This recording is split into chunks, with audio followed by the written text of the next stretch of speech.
Bahkan sekarang kain dia cerita dari peluru dan arah pakaian di luarnya menggandi dalam jadi bagianmu dalam setiap langkah. Nah baik, kembali lagi bersama kami Vando Clothing. Oke, kali ini bagaimana teman-teman bisa memaksimalkan media sosial untuk branding produk. Nah silakan teman-teman bisa simak video ini dari awal sampai akhir ya. Dan jangan lupa subscribe agar tidak ketinggalan video kami yang selanjutnya. Melihat dari analisa pricing strateginya dulu. Yang kedua, kalau memang ini sudah dipakai, yang saya lihat bahwa konten yang dibawa, lalu impactnya ke kita seperti apa sih? Misal konten kita biasanya kan Bapak itu kan pasti masukin link penjualan toko, nggak tahu tokonya di marketplace mana ya. Nah, itu impactnya ke kita itu berapa trafficnya, seperti itu. Karena apa?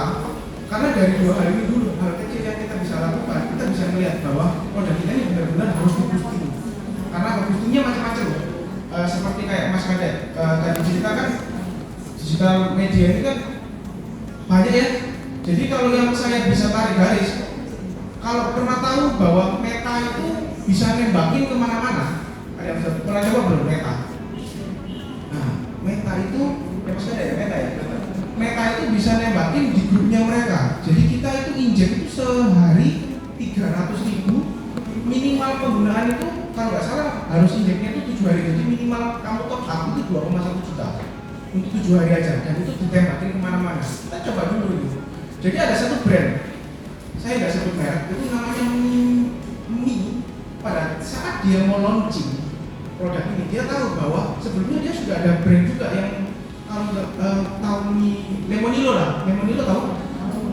Wings ngeluarin produknya, aku cerita aja lah. Jadi Wings ngeluarin produk Big ya, Big Mi itu dia itu nggak nembak di pasar offline dulu, nembaknya di online dulu dia.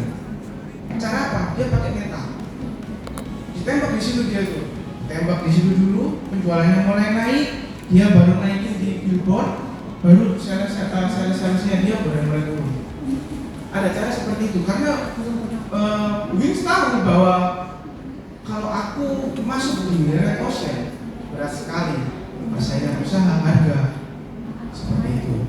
Itu yang dilakukan. Jadi kalau Bapak Ibu mau nanti jualan, tidak dulu di produknya. Enaknya kalau memang di red ocean, yang harus dilakukan benar-benar harus konsisten. Karena ada orang yang aku mau usaha, cuma kepengen aja ada duit, cuma giliran sudah dapat susahnya, itu nggak mau.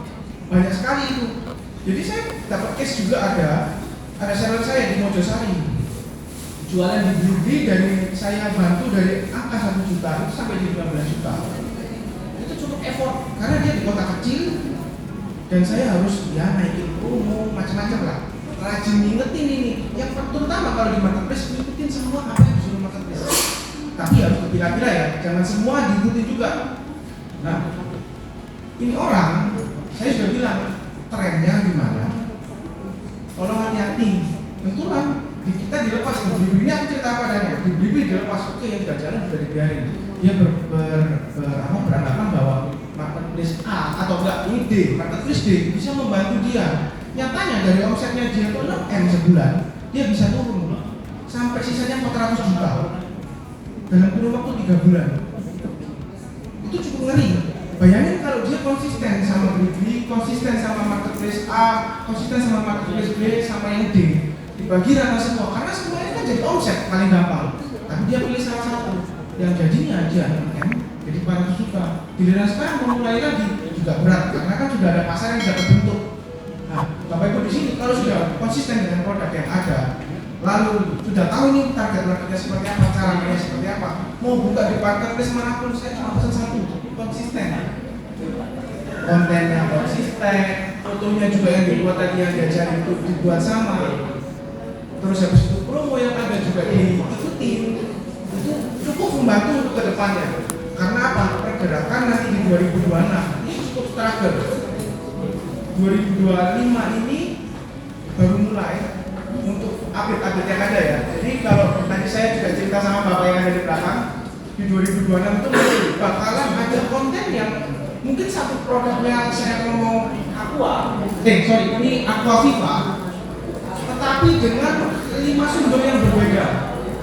Semisal saya sebagai penjaga waktu, nanti Mas Kadek sebagai orang kantoran, nanti Kojo sebagai pedagang pasar, itu kontennya seperti itu, tapi memasarkan tentang 5 produk, tentang produk yang sama, karena dia ingin membangun kedekatan dengan konsumen-konsumen yang melihat itu pasti terjadi seperti itu.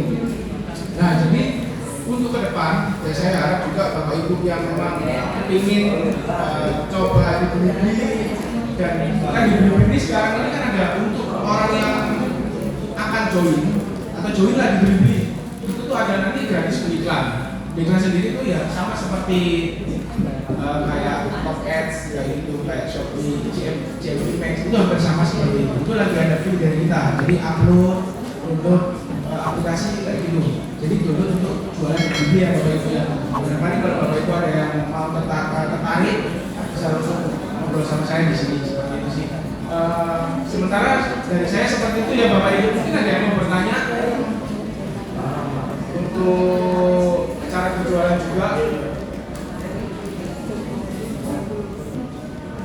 Oke, kalau gitu, oh iya, gimana? Kalau aktif kita itu tergantung kategori baru,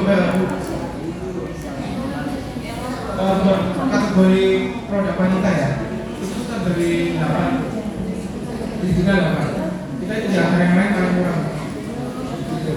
Kan kalau misalnya transaksi di tempat yang ada 1.250, misalnya jualan 10.000 kan harus top up, naikin margin kan 10%, kalau di kita enggak. Kita nggak ada cuma margin, terus adminnya kita itu ada margin fee buat seller, lalu ada ongkir, biaya pengiriman itu kita tuh patungan misalnya. Seperti itu aja. Jadi ongkirnya kita tuh kalau bukan official store itu 2,5% maksimal 10.000. Jadi misalnya dari margin 8% cuma tambah 2,5% aja. Seperti itu. Mungkin ada lagi Bapak Ibu yang mau bertanya? Oke, kalau begitu sekian, terima kasih.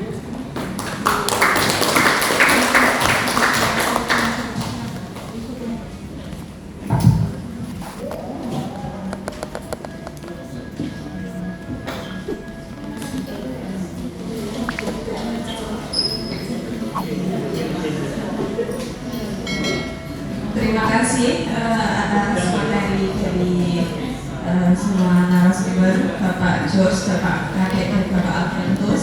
Semoga bisa menambah ilmu pengetahuan kita dan bisa bermanfaat untuk IKM binaan Fakta Nasdem. Untuk acara yang terakhir yaitu